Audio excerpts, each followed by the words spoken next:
Welcome to the Analytics Power Hour. Analytics topics covered conversationally and sometimes with explicit language. Here are your hosts, Mo, Michael, and Tim.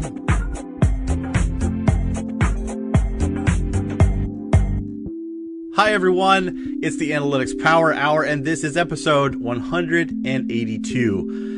This is the penultimate episode for 2021, and what a year it's been for the podcast, and we'll do a deeper review next episode. This one has something pretty special about it, but first let's do a very proper introduction of our co-hosts. Tim Wilson, Senior Director of Analytics at Search Discovery. No, I'm actually a senior data scientist now. Oh, you are? Oh, you changed your job title? We'll get into that in a minute. Not at all. We'll get into that in just a minute. I am not at all. And also the quintessential analyst. Definitely yeah. not that. I'm as much that as I am a senior data scientist. You can't take it back now. There are thousands of people carrying a sticker with your picture saying that all across their laptops across the world that we sent to them. So that I had made. Yeah. Okay, Mo Kiss, you are the marketing engagement data lead at Canva. Welcome. Thanks. Yeah, see, no ambiguity about your title. That's great. See? And I'm Michael Helbling. I'm the managing partner of Stacked Analytics. So our first show this year when we came back from hiatus was a discussion about many of the articles and content that we've consumed over the years by Cassie Kozyrkov. And, well, to put a nice end to this year, we're going to discuss more of her work again, but this time with Cassie herself. It's a bit complex to compress her bio into podcast format, but here's what you need to know. She has multiple degrees in economics, statistics, and neuroscience. She's the chief decision scientist at Google, is one of the first to spearhead the brand new field of decision intelligence. She's spoken at innumerable conferences, including the Web Summit in Lisbon, which is the biggest technology conference in the world. On LinkedIn has recognized her as the top voice in the last 3 years, I think, in data science and analytics. But most importantly, today she is our guest. Welcome to the show, Cassie. It is a great pleasure to be here, and I don't know if you're telling the future, but so far it's 2 years running. You know, it would be pretty cool if it's 3 years, but yeah. I mean, you know, we're almost there. 2022, here we come. LinkedIn, do the right thing. All right. Let's start with a question that I think is probably front of mind for most of our listeners, which is, as I dug in and did some research, and I found this really old Google blog post about when you started out. And in that, you talked about how one of your pastimes was playing MOBAs, or multiplayer online battle arena games, which is something I have a huge fun playing. And I was curious, which MOBA did you like, and what role did you play? I play League of Legends. I tend to play ADC, yeah. Perfect. Okay, I play either top lane or support usually, so there you go. So this is the first time that Michael has actually been more prepared for a discussion than Mo or I have. I know, I'm totally shocked. Just Googled MOBA, okay, realized that's listen, general class. Okay, good. Oh. Now, I'm not good at it, but I like it. Hey. But my reaction speed is like a, sloth that's been taking drugs, so that's okay. Same. That's why I play like ones that don't require fast action. I don't know how you'd handle ADC. That's like the reaction times are stupid. Anyway, I just click. I don't worry about the fingers. Yeah, sure. Anyway, in any case, there's actually something that I think maybe we could get you to tell Tim what you think of it, because I think there were some reactions to our last episode that you had, and I think that's a great place to start this conversation. So why don't we kick it off with just a little bit of that? There was so much aggression in that other episode. Wow. I wanted to tell Mo, I don't know if I want this guy to be part of this. I want to talk to her. She seems fun, but what the hell? I mean, I was going to ask if... I want to be an unpaid intern who is just your executive assistant. I want to know how I can get that job title. That's the one I want, is Cassie's unpaid intern executive assistant. I mean, you can give yourself that job title. You don't have to do anything. That's cool. I just won't write your references, but nothing actually stops you. Just like nothing stops people from calling themselves statisticians when they don't know, their hypothesis from their elbow. So, go right ahead. So, Tim, what were you saying? Well, I was going to just add... Okay, so I told the team at Canva that Cassie was coming on the show, and like normally the team are like, yeah, cool, that's nice, you have a podcast, whatever, I roll. And this time, like, the amount of reactions to Cassie being on the show was out of control. Like, everyone was losing their mind. They're like, I've literally watched everything she's ever done on YouTube, and my boss kind of lost her shit as well, which was kind of nice. That's not possible. It is not possible to watch everything. Anyway, but the funniest thing was that, like, one of our machine learning engineers, I was like, well, if you can ask Cassie anything, this is the question he had, which was, why decision scientist? And, like, should the industry adopt this? And I'm like, really? Of all the things you can ask Cassie, that's what you want to ask? You know what? I'll take that one. I'll take that one because if we're going to clear the air, Tim, I'm coming for you soon. But let's clear some other air first. Okay. So, to anyone out there who has any question related to how can I copy your career, Cassie? Okay, is it by studying what you studied? Is it by having the same title? Whatever it is. I have some unfortunate news for you. The fundamental thing that is the common thread in my career is that what I wanted to do is be useful, and I didn't care what it was called. And so what was really useful at the time that I was doing the things I was doing and I was studying the things I was studying is not going to be the same as what is useful as you, whoever you are listening out there, is rising in your career. So if you want me as a role model, I mean, heaven help you, but, if that's what you're going for, then what you'll do is you will look around and you will ask, what is the best way that I can make myself useful? And am I worried what the job title is? No, because what I'm going to believe is that I'm going to be useful and excellent, and at the end, there will be a career out of it, and if I'm useful enough and excellent enough, maybe I'll get to name whatever it is, and you can be, chief flying squirrel overlord of whatever thing. And you get to make that up, which is great. So, if there's something, be useful. Now, why decision science? Because what I've believed let me start with this. Someone asked me recently, why did you move from data science, from having a data science title to a decision science title? And why did you move from data science to decision science? Those are two very different questions. They're not the same question. I never moved from data science to decision science. I never moved during my professional career. You know when I did that move? When I was a teenager. Because when I was really little, I liked playing with data because it was pretty and because my brain is weird. But as I was growing up, I thought, I want to do something important. Data are pretty, but it's not decisions that are important. If a data point falls in a forest or an opinion falls in a forest and, no one's there to see it, it doesn't turn into any action, it may as well never have happened. So everything that we do, all the data we analyze, all the information we look at, all the opinions we hold, they are only important in the way in which they lead to actions. And so you may as well just analyze everything from how it's going to contribute to your actions and your decisions. Your opinion doesn't matter, except in the way that it tempts you to act. So start there. So that was part of growing up for me, moving from thinking only about data to thinking about decision making. But of course you can't abandon data if you're going to be serious about decision making, because what's decision making? It's turning information into better actions, hopefully better actions. And so if you care about that, then you got to care about information. That's data. You got to keep up with the tools and technologies that allow you to do the best thing that you can with the information available to you. So if you're not going to learn those tools, how can you really say that you're a decision maker mastering their craft? So it's got to be both. It always was both. Now, why the title? Because there is a lot of interest in the data stuff. Great. I love it. There's not enough interest in the decision stuff. Someone's got to champion that. We need a decision perspective, more of a decision perspective on data. And that is why. So I have two. So one on the, I feel like I need to, I'm going to try to not just get defensive. I won't get defensive. But there's a little bit of, I will get defensive. Get defensive, Tim. Go on.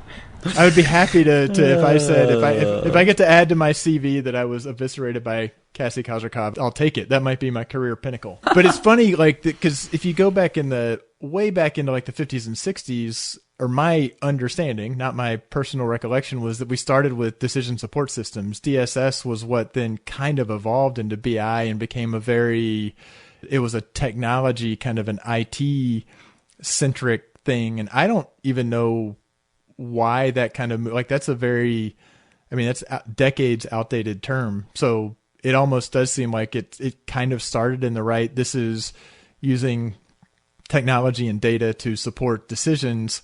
And I don't know why it drifted away from it. I definitely feel like there is a pull to believe that just if we collect enough data, then decisions happen or insights emerge. And it is attractive. There are lots of people who want to just learn how to plug in the mechanics in the wires. So this is not at all what we're going to have an evisceration over. So let's just, in case people are wondering what's coming, it's something else. But first off, decision support. Oh, that term, it both thrills me and it rubs me the wrong way. Because on the one hand, yes, what you truly want is a support for a decision process. So you want to be able to handle the information that is required to enable a decision maker to make a decision. Fantastic. That kind of decision support, yes, please. Supporting a decision that you've made already and then pretending that the information is where it comes from, that kind of decision support, I am not a fan of at all. Except if when I like some theater, right? It's because that is theater. It's quite unfortunate when large things are at stake and people get the two confused. That's decision rationalization. Yeah, but how do you coach your stakeholders? Like, if they're doing that, I feel like I spend my career trying to kind of coach stakeholders to make better decisions or to not just go down the path. And I'm still at this place of like, are there some people that you just kind of wash your hands of and give up and be like, nope, there's nothing I can do here. I have done everything. Well, okay. So this is a complicated one. When I'm in my best mood, then I say I have hope for all of humanity. Everyone can become a little bit better. But when I'm in my worst moods, and I think, oh my goodness, how did anyone put this person into any kind of position of adult responsibility? This is terrifying. Because some things need grown-ups, yes, and some people are not. I don't know if we're going to cut that or keep that, whatever, you decide. But my point here is that two things. One, society does not treat decision-making as a skill. It is. But it's also an art and a science, and it takes some talent. So if you fundamentally have zero talent for it, I hope, again, in my sunniest of moods, that we can take you from zero to a little bit better than zero. But can we take you to levels of virtuosity? It would be really cool if we ever had training programs that could do that. Right now, we certainly don't. So nurturing talent is what this must be about, at least now. That said, society tends to treat decision-making as, I don't know, it's not even a skill. Why should we train it? We're doing it all the time. Aren't we all good at it? No, unfortunately, we're not. It is an art, of course. It's also a science. It's also a skill that needs to be trained, needs to be developed.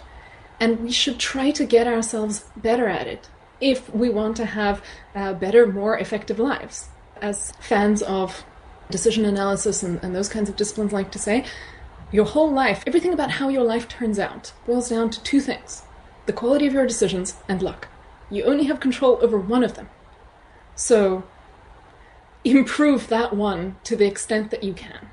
And so that's what they're saying there. What I'm saying is, if you're going to start playing with tools like AI systems and other kinds of massive data-driven automations, what you're doing is you are extending and enlarging that single individual or small group of individuals who are responsible for that system, for saying what it meant for it to work, what it was for, how do we know it was working, what is good enough, what problems is it solving, how should it work.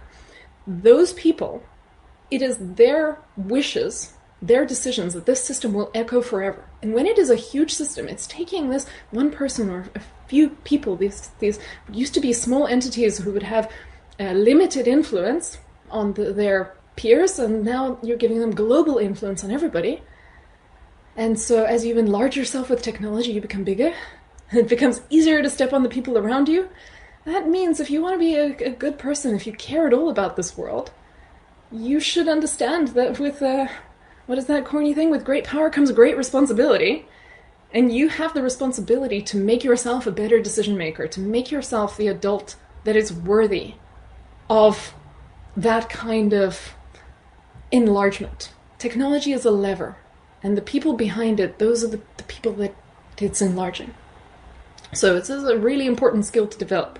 And society doesn't see it as a skill.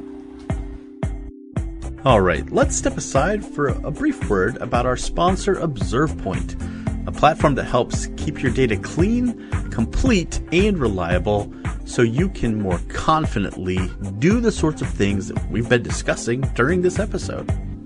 That's right, Helps. If you feed garbage into the machine, what kind of decisions are you going to make? ObservePoint audits the tagging and data collection across your entire website, finding missing tags and errors and alerting you immediately if something goes wrong. And beyond simply checking individual pages for proper data collection, ObservePoint can be configured to check the specific functionality of your most important pages and user paths. The platform keeps track of the audit results over time, so you can keep an eye on historical trends to make sure your organization can analyze the data with confidence. ObservePoint also now has the ability to check for privacy compliance on the site by identifying all of the tech that is collecting data to ensure compliance to digital standards and government regulations for customer data. And that leaves you looking cool. So, if you, dear listener, want to learn more about ObservePoint's data governance capabilities, go over and request a demo at observepoint.com/analytics power hour. Now, let's get back to the show. Well, and does it, because you say it really eloquently, and I think I've heard Matt Gershoff, who's kind of friend of the show, say it as well, and even Annie Duke talks about it, like decision-making under conditions of uncertainty, and you're trying to make better decisions. I mean, kind of echoing, I think, where Mo was, where there is this idea that with enough data and a sophisticated enough machine, I get told the right decision, as opposed to, is that what you're saying when you're saying making decisions, understanding that you're making a decision under uncertainty, and the goal is not to remove all uncertainty before you make a decision, but to, I don't know, like uncertainty is like this light bulb that went on for me 2 or 3 years ago when I was in my pursuit of trying to learn about data science. And to me, I feel like that's a miss with the business world, thinks that enough data is going to remove uncertainty. Well, so I would start a little earlier than uncertainty.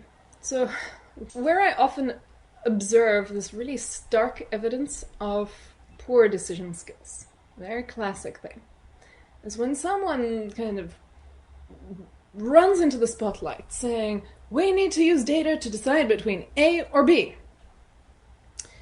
And then you poke at them a little bit, and you find out that they have never even asked themselves whether A and B is the question. They haven't even thought whether there might be B, C, D, and all the other options out there. And is it even in this domain? Or are there completely other things that you might want to spend your time optimizing, caring about, and making decisions about?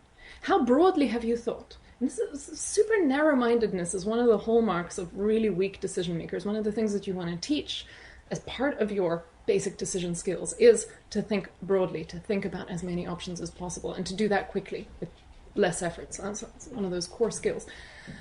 As part of this narrow-minded focus on an A or B, and let's just get enough data to make sure that we pick A or B correctly, what we forget is that the generation of those questions in the first place, there is no right selection of A or B. Okay, so I think what you're saying, if it's not even the right question, what good is certainty? Like, because you can never be sure you've actually got the right question. So in some sense, uncertainty's always there? Absolutely, yeah. Because if you think, even you've got a situation where your business is about to go under, and will A or B save it? Hang on, do you even want to save it? Is this even the job for you, right? There's always a broader way to think about it. There always might be a different answer that a different decision maker might prefer. And so what is the right question and what is the right answer will vary from decision maker to decision maker. It will vary from society to society. So what we want is decision makers who are thoughtful. More thoughtfulness is always better. But will two different decision makers frame their decision the same way? Will they ask the right questions? Will they focus on the same thing? No, absolutely not. Which is why it's so important to choose people who have both the skills and the intentions and the benevolence, and who have the wisdom to focus on, I won't say the right things, because that will kind of invalidate my whole point, but the right things. So who will focus attention into decent directions that you'd be glad to have them in charge. Now, are they doing it optimally? No, because again, it becomes deeply subjective. So some objectivity can be injected later. First, there's always a subjective bit, and so you hope you've got grown-ups in the room doing that subjective bit. But even one society to another doesn't agree on what is good in life, Socrates, right? we don't agree on a lot of very important questions. And so from society to society, that will echo down into smaller things like, should we profit maximize? Should we invest in tomorrow? Should we care more about today? There are all kinds of stuff, deeply subjective. So you want good people in the room. Now, coming around a little to Mo's question, and back to, are they redeemable if they are, a garbage fire of decision skills? So, and even we can kind of put it into this fight that Tim and I want to have. So I'm going to try to do all the threads. It's going to be incredible. My head will explode. Let me drink more coffee. But we can leave off the fight that I'm going to lose. Oh, no, we got it. I'm getting there. So will they think I am a pain in their butt or not? That is Mo's question. So I come here and I want to be like an annoying wrench in the works just to stop them from doing anything stupid. Well, I'm not actually going to do that, because that is arrogance on my part, and if I'm not the decision maker to whom this was delegated, I might be a usurper. That's the whole scenario. If the king is mad, should we take over? That is a whole nother can of worms. But let's say that the people in charge are the people in charge, and they're responsible for the decision, and it is on us to help them out. Let's say that that's the scenario.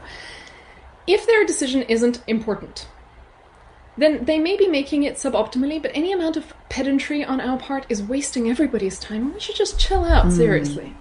So if they're doing something and there's no consequences to it, whatever, come on, we've got better things to do. Let's sit on the beach with a cocktail. But if it actually is important, and it's important to them as decision makers, and they care, well, I'm not going to say that the problem is that they're doing it wrong. I'm going to say, there's a lot on the line for you, isn't there? And you would like maybe not to lose a few $1 million on this. Is that right? Am I right? Now, in scenario 1, you lose a few $1 million. In scenario 2, you don't. Now, how do you feel about that? Right now, in that kind of discussion, they might be a bit more receptive. If I'm coming at it as, I want to help you with something that's actually important to you, and here is what it takes to get the thing that you claim is important to you, well, now we're speaking the same language. Now, a lot of the time, what's important is not what on the surface people say is important. Like, they may say that what they want is a machine learning system that's really good at, classifying cat photographs or whatever it is. But what might actually be important to them is that what they want is to say that they have machine learning capabilities in the company. And no matter how shoddy this system is, it can be the worst thing ever, just as long as it's kind of machine learning so they can say they have one, that's enough. Well, then if I'm coming at this explaining to them how much their performance sucks, I'm speaking the wrong language. I'm not addressing what they actually care about. And if I rush in there like a prime nerd being like, you are doing it wrong, well, first, what arrogance? But secondly, I need to be so confident that I have understood them, the subjective parts of what they care about. If I'm not confident about that, how can we have this discussion? We can't. This is a lot of listening. And I'll say a tip for anyone who's interested in consulting. It may change later in your career, but early in your career, here's what I suggest. You tell your client for the first half hour, you're going to suggest nothing. Maybe even for the first hour, for the first session, you are going to make no suggestions. You're just going to listen and you're just going to ask questions. So that they expect that you're not going to give them any advice. That's a good skill. Listen, make sure that you've heard what they care about. Then go home and think about it. And make sure that your solution isn't just pushing whatever technology you're in love with right now, but it's solving their fundamental problem. So Mo, if these people have an important problem that they care about, and you can stop them from burning themselves, and you can describe this in the language that connects with them, well, seems like there's a good match there. If you say, hey, there's a cliff edge, and if you run off it, you're going to die, maybe that it's good to slow everybody down in that moment.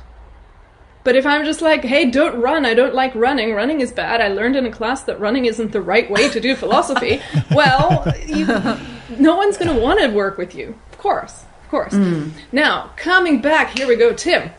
Oh, so got it. Coffee kicked in. Right, and also back earlier to some notes that were said. So, okay, there was a lot of angst in your other episode over stuff I've written.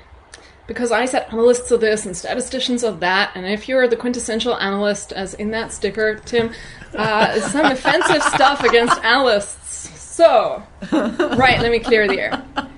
I have said earlier that I actually don't care about job titles. And, I would be super disappointed if the reason that people are listening to me is that I have a cool-sounding title. That would be really sad. So, call me the head of MOBA games or whatever for playing badly. If I still have something useful to say, then listen, that's what I'm hoping we'll do. So I don't care, not for me, not particularly for other people. What I want to know when I encounter someone is, what can you contribute? What are the skills? What are the tasks we can match you to? And so I know I play a little fast and loose in my blogs because I will talk about analytics, and then I will shorthand it. Instead of saying people who have the skill of analytics, I will shorthand that as analysts. And you will think that I'm referring specifically to people who hold the job title of analyst. Job titles are a mayfly. Economics is a monster. Because as soon as a job title gets sexy, too many people who don't have the skills run into it, and everyone who's legit will go find a different job title.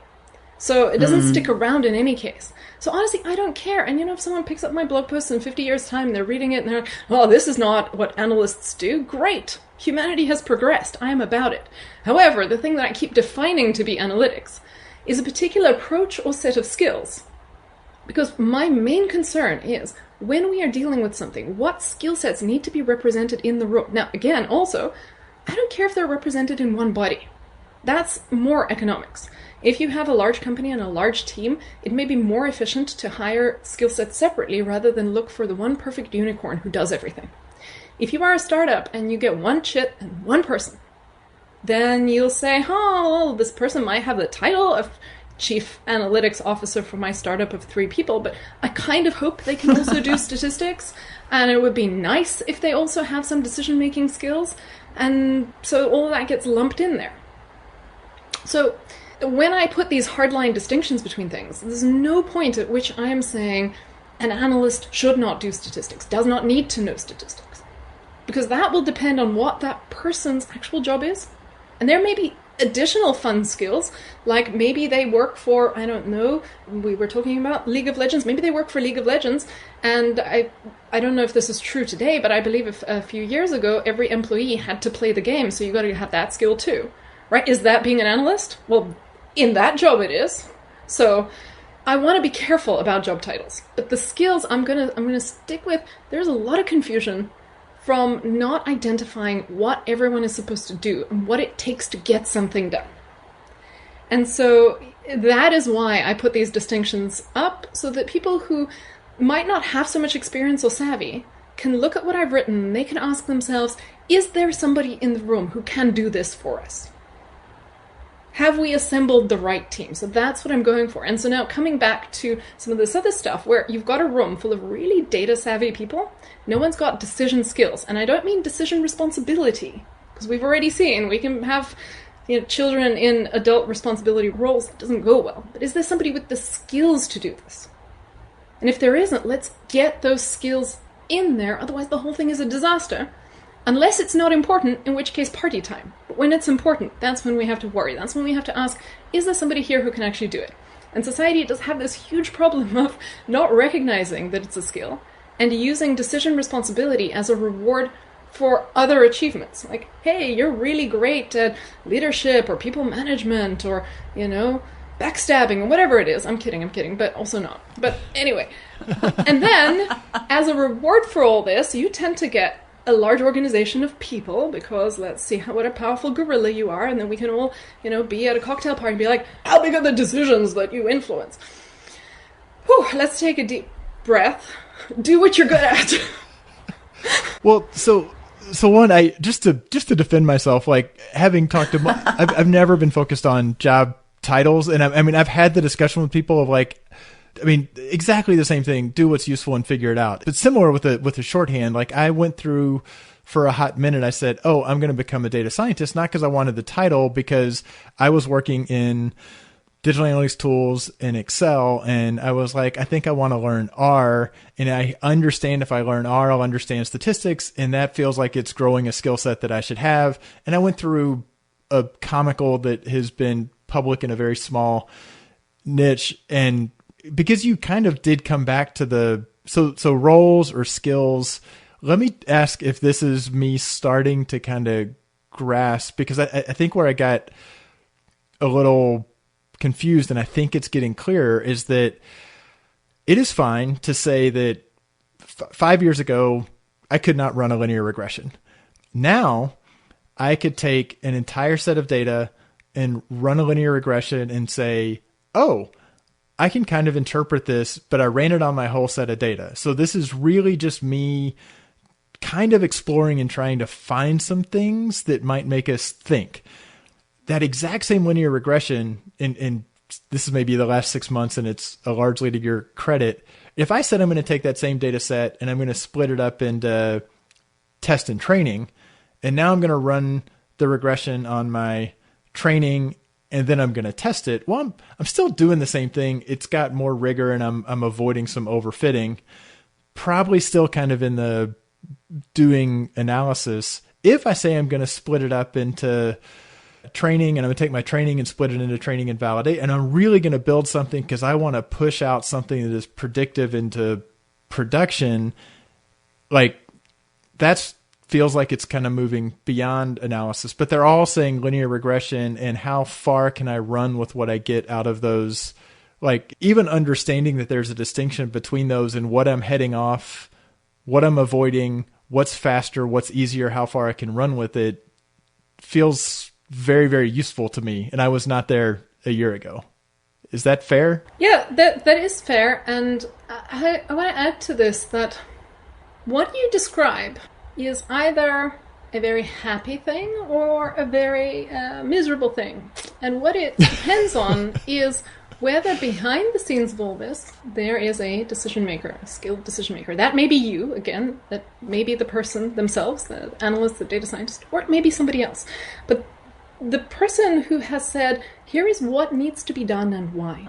Not even what needs to be done. Here is the final vision, a thing we're trying to achieve, and not the means by which we're going to do it. Somebody who actually does not care in their heart of hearts whether it is a linear regression or not. Because if our starting point is let's do a linear regression, it means that there is somebody earlier in the process who's out to lunch. So somebody else has to say, this is what we want to achieve. And then, Tim, you go, you know what? The thing that's going to do this is a linear regression, and here's how. And so maybe you were the one and you said, oh, what we need to do, what we need to achieve here is such, and here's why it's important. And then I look through my tools and I go, aha, if I use a linear regression, then I can, ... So that's it's really beautiful.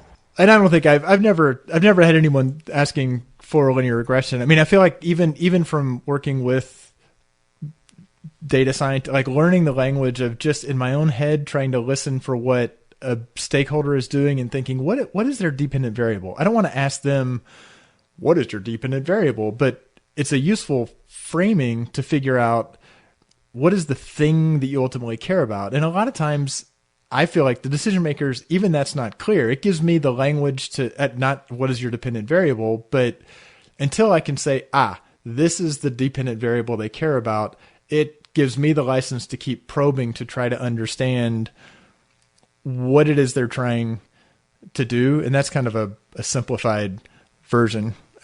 But yeah. And I also say that if you start with not how it's going to be done or which tools, linear regression or not, you'll see that your one tool that might be, let's say you have a needle, just because you have a needle doesn't mean you need to sew with it. You might also use it for a medical application. You might use it to pin a chart to a wall. Who knows? Once you have this tool, if you know it really well, you can see all the different ways that it could be adapted.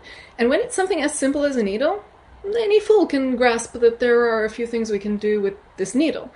When it is something a little more complicated, like a linear regression, and you've only seen it used one way, and you've never really stepped back and been like, what is this thing really?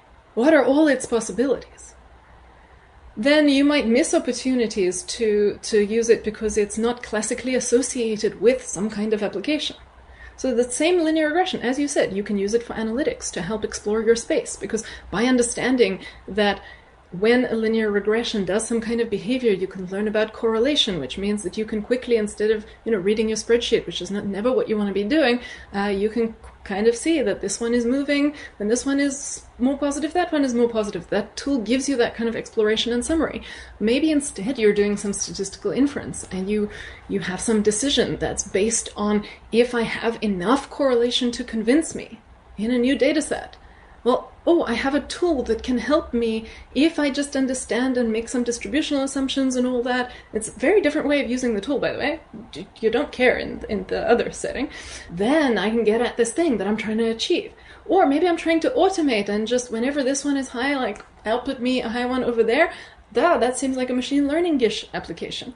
And when you're doing end-to-end machine learning, well, then you're going to need machine learning with statistics and analytics also, because you need an analytics approach to quickly figure out what seems to be working, what kind of patterns might I exploit. Otherwise you're groping around in the dark, and your data set better be super simple, otherwise you're going to take forever. Analytics is what stops machine learning from taking forever. And then you think it works. Does it actually work? Hello, statistics. And all of those might be linear regressions, but used completely differently. And so starting with the kind of attitude of I've just graduated from college from a class and I am armed now with a linear regression and I will arrive at work and I will use it. Well, then you really hope that you've got a decision maker who is doing the thinking for you, because in that scenario you're not thinking.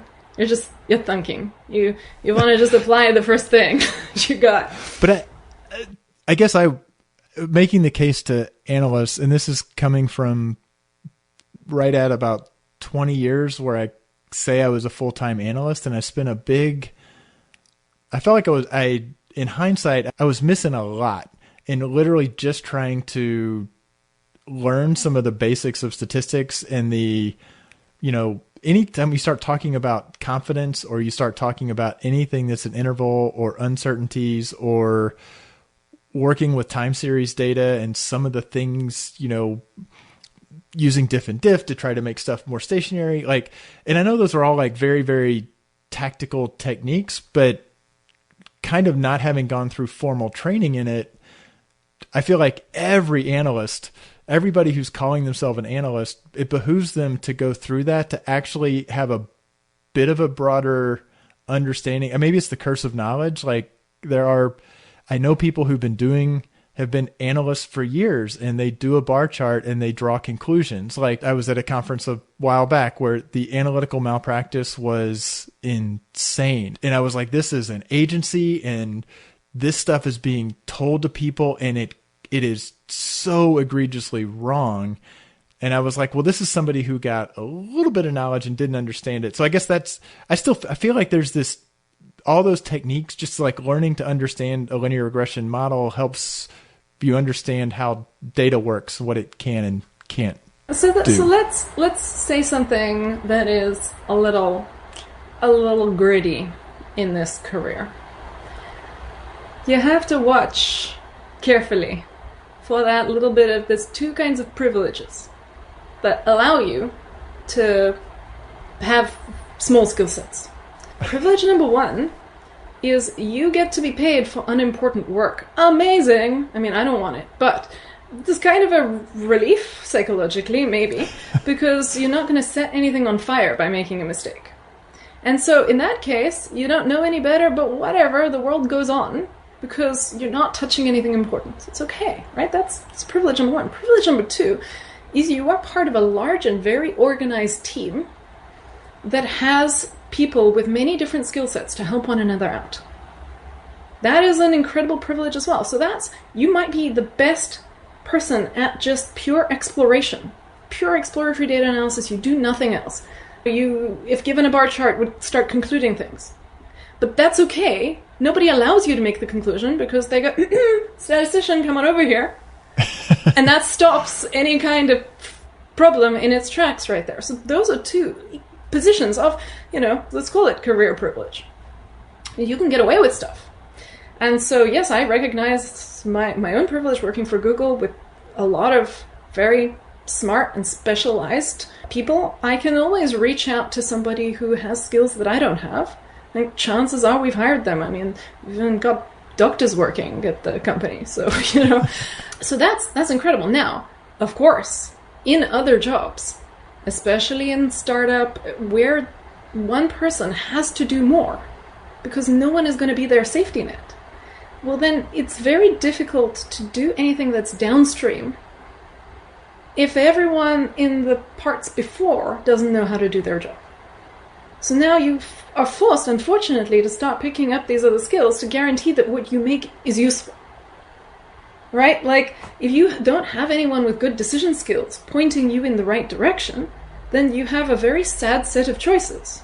Either you have to work really hard to become that person also. Probably no one's even going to recognize it because the problem was there and they hired you who's downstream before that upstream person. So clearly they didn't value it enough to fix it up front. So when you go and become it and fix it yourself, like no one's gonna pat you on the head. They don't even know they had that problem. But you know that if you don't fix it, here's your uncomfortable choice number 2, everything you do will be useless. So it's ugly. It's hard. However, it has its own rewards. Those kinds of scenarios where one person can be a little more flexible and can be more of a unicorn and isn't a cookie cutter version of everyone else, those are thrilling careers too. So what we don't recognize enough, I think, in data science generally, data science is my umbrella term for the skill sets of analytics, statistics, and machine learning, as defined by the number of decisions under uncertainty we know we want to make before we begin. Analytics, none. Statistics, a few. And machine learning, many. Okay, anyway, got that out the way, Tim. But that umbrella thing, here's what we got to realize about data science, the umbrella, is it is downstream of other things. It is downstream of 4 very important things. It's downstream of domain expertise. It is downstream of leadership and decision making. It is downstream of data collection, and it is downstream of data engineering. And if any of these is required to any kind of level of expertise and it is missing, your job is hell welcome. We don't talk about this enough, that it, as a downstream thing, you have to be very careful about signing up for that job and checking that the people that you rely on can do their jobs also. Because otherwise it's, here, let's do a trust fall. Let's see. I'll catch you. There's no one standing there behind you in your data science career. It's terrifying. So that's big. We need to understand this about this career. All right, it's that time again for the quizzical conundrum that gets the guests and the questions and everybody just totally confused. It's the Conductrix quiz. All right, before we get into the quiz, Mo and Tim, let me just tell you a little bit about our sponsor, Conductrix. A/B testing vendors a lot of times make it sound so easy, as if there's some sort of silver bullet for experimentation. Running an experimentation program is just hard work, and you need a technology partner that's going to be honest with you about how hard that is and also innovative to go and solve those challenges. And that's exactly what Conductrix does for their customers. They've partnered over the last decade with some of the world's largest companies, and they've delivered effective customer experiences along with best-in-class A/B testing, contextual bandits, predictive targeting. They always provide honest feedback and go above and beyond to help clients achieve their testing and experimentation goals. Go check them out at Conductrix.com. Okay, let's go do this quiz. All right, so this is why I'm so excited about this quiz. Well, topically, it's something that's right up my alley. Secondarily, Mo, I think I did the right thing to keep peace amongst your broader family, but you will be the judge. So, are you ready to find out who you're representing? Terrified. All right, so yeah, we pulled things at random, and I'm delighted. So, Mo, you are representing Shane Arnett, a listener in Columbus, who is for the show. Howdy, Shane. And Tim, you are representing Michelle Kiss. Oh dear. So I decided you can swap. You now, if you wanted to represent Michelle, Mo, okay, because I felt that holidays would get awkward if, for some reason, something would happen. Having Tim as the fall guy, I think, is just a better plan all around. So that's sort of what I went with. So, all right, let's get into the question. Here we go. Now, anybody in data and analytics and anybody with any class at all has definitely had the opportunity and the delight to read the book, The Hitchhiker's Guide to the Galaxy by Douglas Adams. And in that book, there was a running, if not terribly amusing joke, offhandedly referring to 42 when something was seemingly unclear or overly complex. I love how this is actually fitting into our topic. In the book, a pan-dimensional hyper-intelligent species of beings created a computer, Deep Thought, to answer the ultimate question of life, the universe and everything. And after millions of years of calculation, Deep Thought provides the answer 42 to the two descendants of the original programmers. When the two complain about the seeming meaninglessness of the answer, Deep Thought responds, well, I think the problem, to be quite honest with you, is that you've never actually known what the question is. Since coming up with the right question is much harder than arriving at the answers, the task is beyond even Deep Thought's capabilities, and it proceeds to design a much more powerful computer that can complete that job.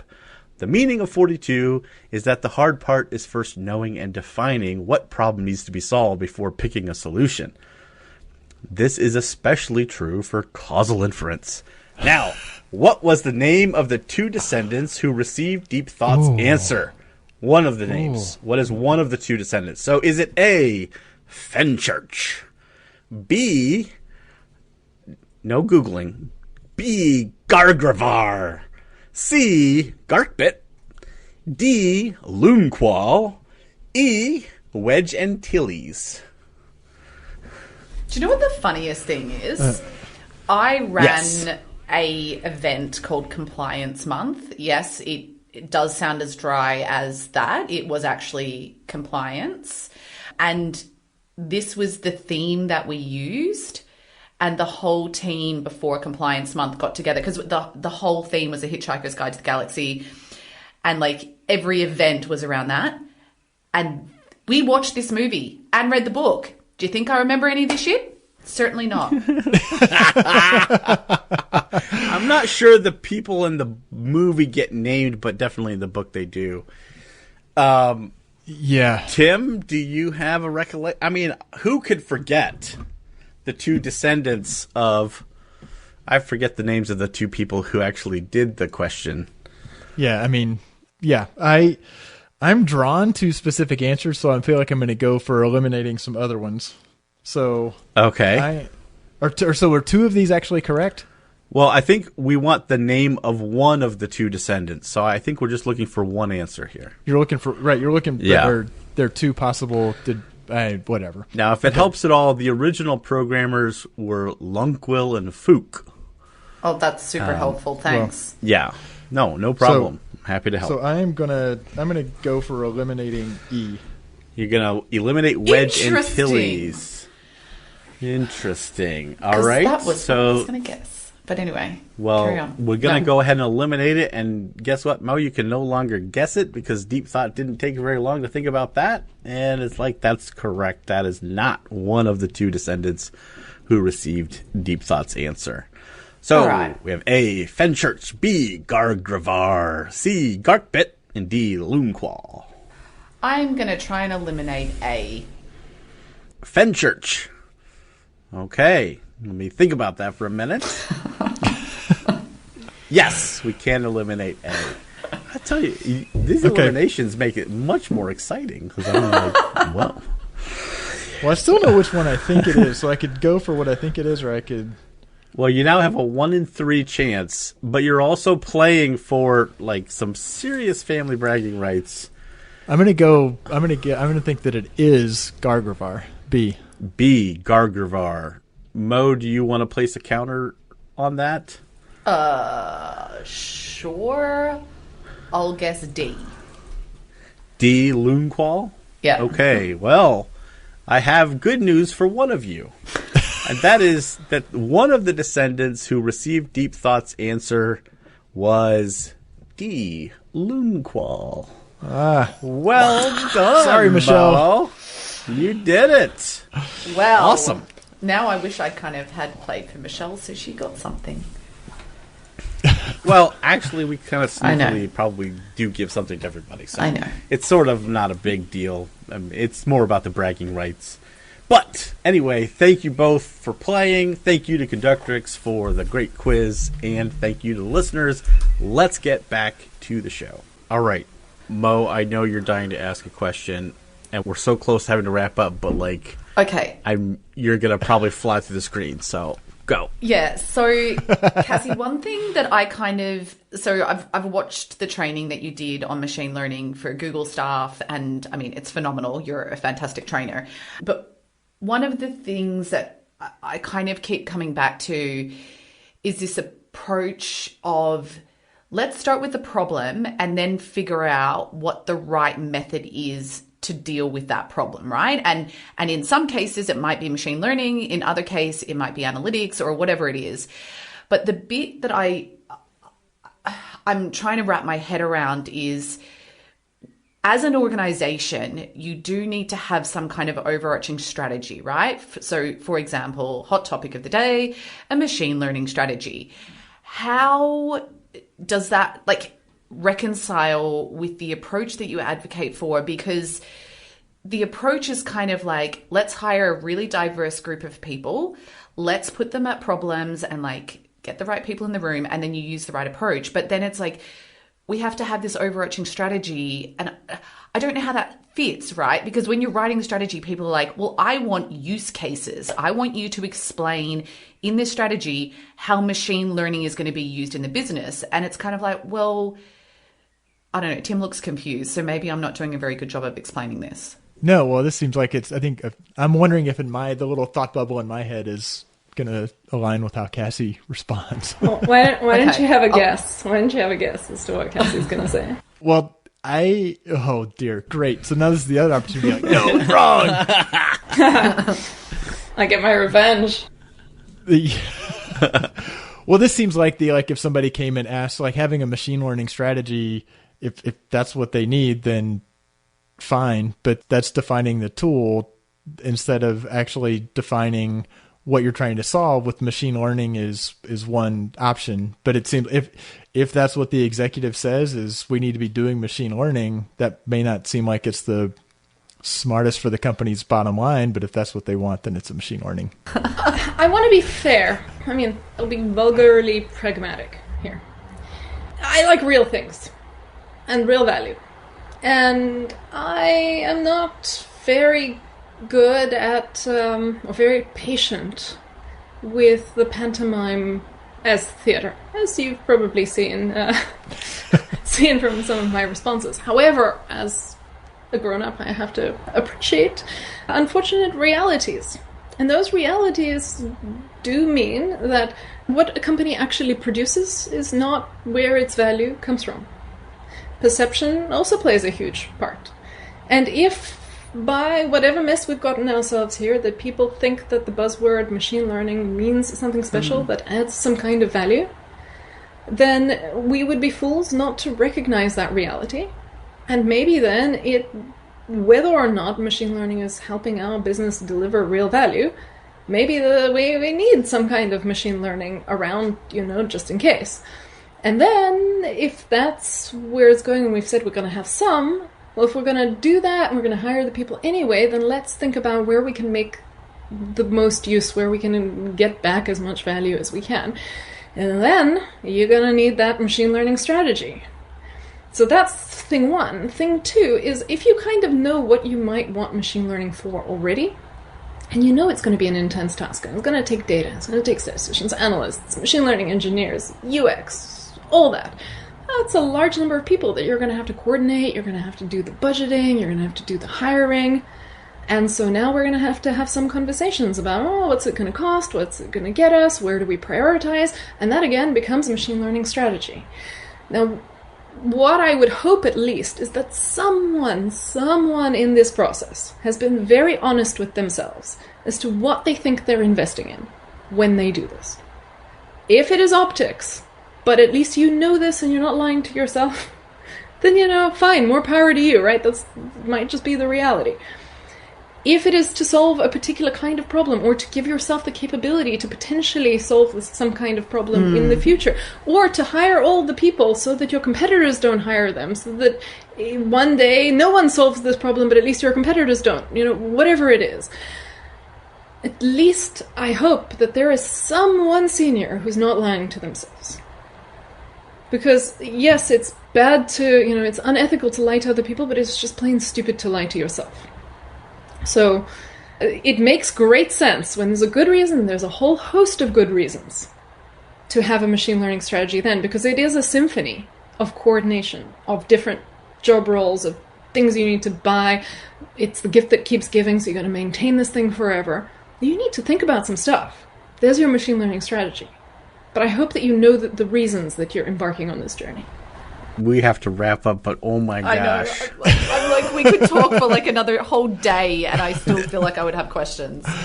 Cassie, thank you so much. I think the thing, it's hard to enunciate, but I honestly think you may have changed the trajectory of my career in this conversation a little bit.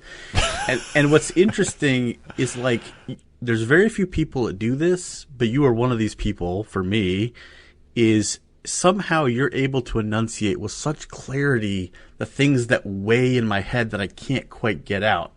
And there was a couple of those moments in this episode that I'm going to go back and listen to, and I'm so excited about, because they just sort of spotlighted a couple of things. So I'm very excited for our listeners to get that chance. Thank you so much for coming on the show and just sharing with us. I love how you think about this stuff, and, it's pretty cool. Pretty much the highlight of the year, I think, for all us. We're we like Cassie so much, we're just going to talk about her articles, whether she's on our show or not. But for us to get the chance to kind of regroup, and after Tim was so terrible initially, that was super gracious of you. Anyway. Sorry, Tim, for teasing you so much. It was a great pleasure to be here, and you're fun, so...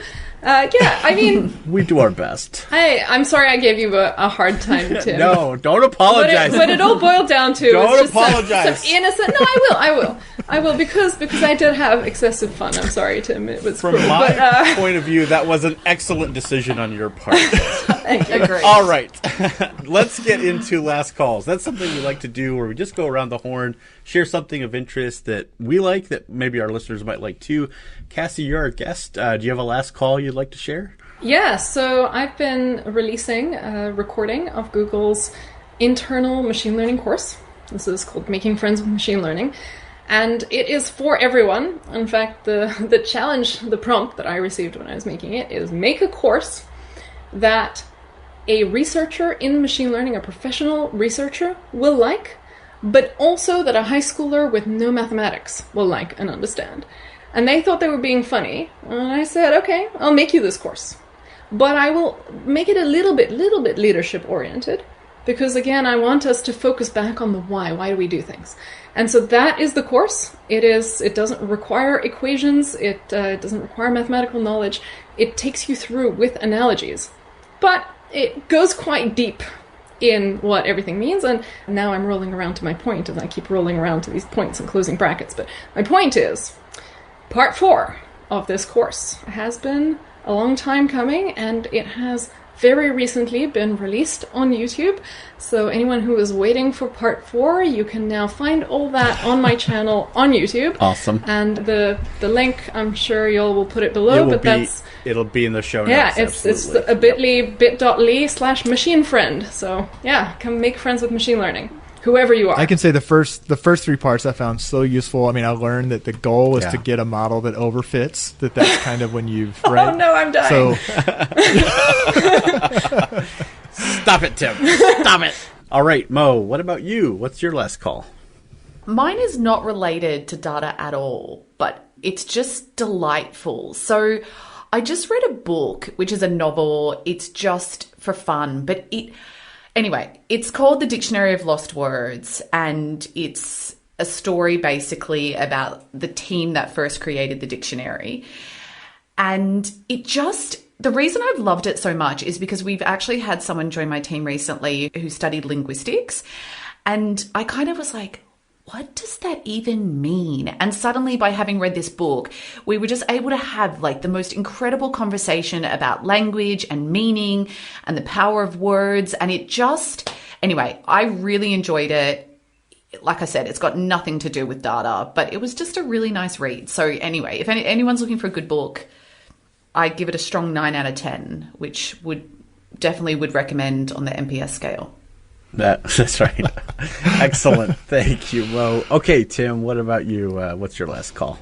So I do have to admit, I have a spreadsheet, Cassie, of various posts when you kind of sent out the like lists of things where I was reading. So I'm not going to go through. I mean, I could have done a like, oh, and this and this. I do think p-values with puppies, which I'm sure people constantly come back and tell you, and that is like wonderful. And then the birthday paradox. And when I intuit that, I will, and don't have to keep going back and reading it, I will have arrived.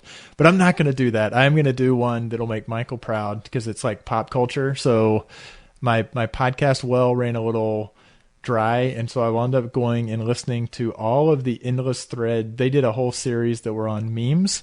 So they actually like talked to Disaster Girl. They talked to Rick Astley. They talked to Scumbag Steve. They researched like Kilroy, where that came from. So it was like, I don't know, 7 or 8 episodes that were just on kind of memes as broadly defined as possible. And I listened to them all like in a couple of days. And so that's just like me trying to be semi-pop culture literate. I only had the lady screaming at screaming lady, screaming at cat.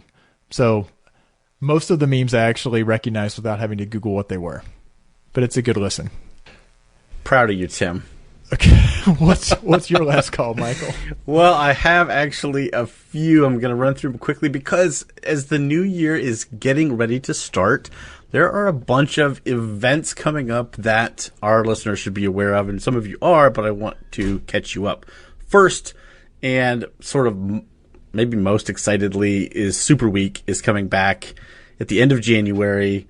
Tim, I think you're going to be there, correct? I'll be there. You'll be there as well, right? I can't believe it. I'm like, provided my passport comes back in time, I will be there too. So likewise. I'm really pissed that I will not be there. And I am pissed too, Mo, because, but hey, life happens.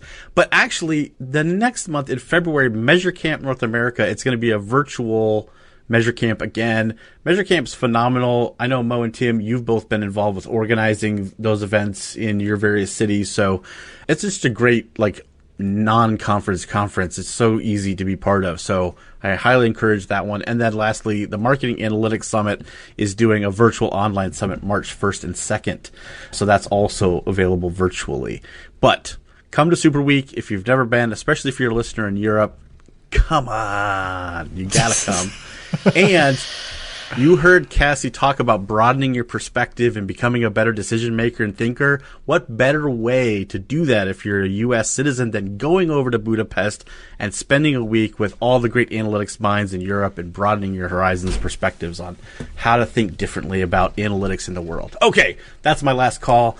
Listen, I know you've been listening to this episode and you've been having the exact same reaction I had, which is, oh my gosh, I can't believe it. And guess what? It doesn't have to stop there. We'd love to hear from you. You can get to us easily. You can reach us on the Measure Slack group or on Twitter or on LinkedIn.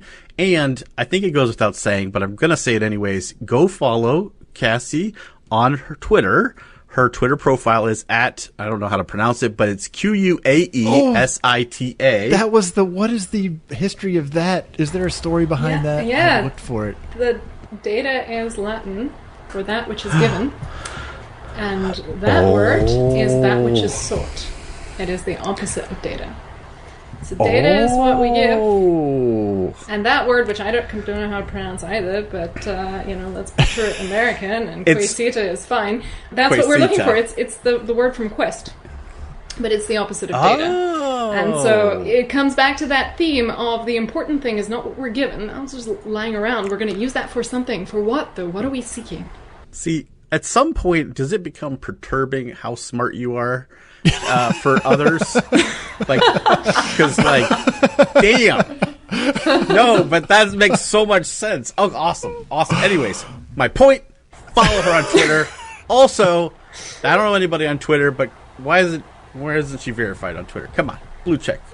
Let's do this. Okay, let's wrap this up. Obviously, no show would be complete without a mention of our excellent producer, Josh Crowhurst.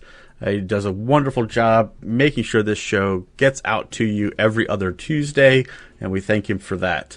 Okay, Cassie, once again, I just can't. I believe I've been expressing, but I'm going to express again. It's been such an honor. Thank you so much for coming. It's been so great. This is great fun. Thank you all for making it awesome.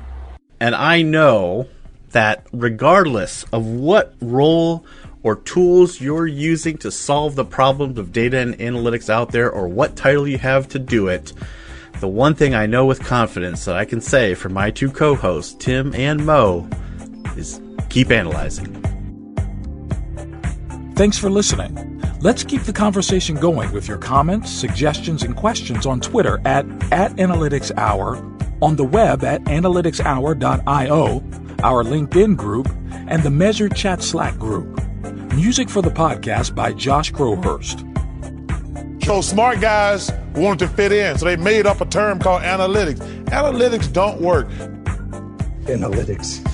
Oh my God. What the fuck does that even mean? Okay, other logistics. We are more nervous than we usually are because you're kind of a big deal.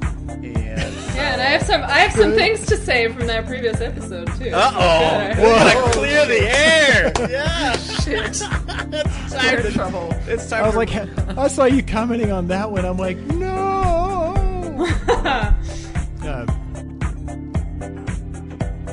Okay, Michael, you've got to introduce the show. Someone has to be the. This is good. This is very good. And no survivors. I am only one. So there can be only one. So excited for what we're about to accomplish here. All right, let's go in 5, 4,